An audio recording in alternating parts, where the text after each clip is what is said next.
Today we will be analyzing multiple choice questions related to standards 10 and 11 in benchmark 5. This is the first question that we will be analyzing. The question reads, in long-run equilibrium, all economic profits will be equal to zero. The previous statement is true for which of the following models?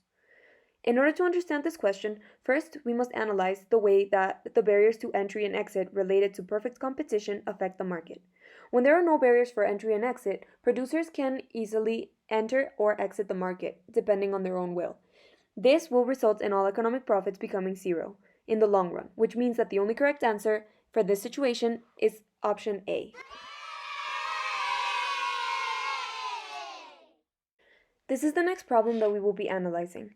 The question reads, which of the following market structures is characterized by having a small number of firms who control the market?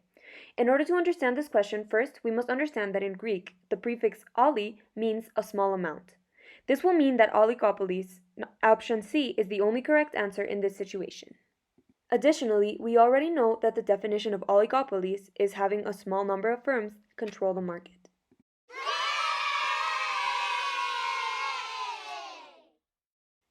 This is the third question that we will be analyzing. The question reads, a monopoly is characterized by which of the following?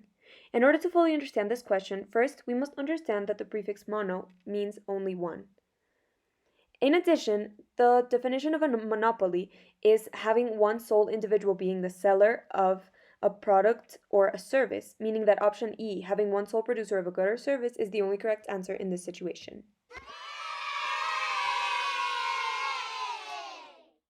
The next problem we will be analyzing is related to the information given in this graph. The question reads, this graph belongs to which of the following markets?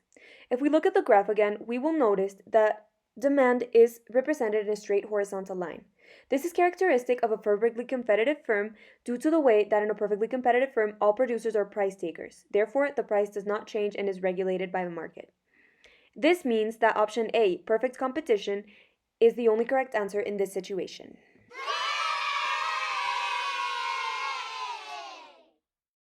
The next problem that we will be analyzing is also related to the information given in this graph. The problem reads, according to this graph, what are the economic profits in this situation? In order to fully understand this problem, first we must understand that economic profits are measured by the position of price related to ATC. The quantity produced will always be selected where MR equals MC, and when ATC is above this, there will be a negative economic profit. In contrast, when ATC is below this line, then there will be a positive economic profits.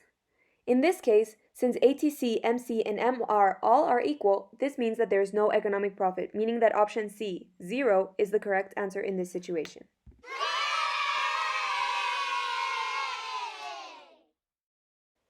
The sixth and final question that we will be analyzing is related to the information given in this graph. The question reads, this graph belongs to which of the following markets? In order to fully understand this question, first we must analyze the graph and see which elements we find striking. In this graph, we can notice that the demand curve has a kink on the top. This is very characteristic of an oligopoly due to the way that this shows the way that consumers react to price changes. This means that option C, oligopolies, is the only correct answer in this situation.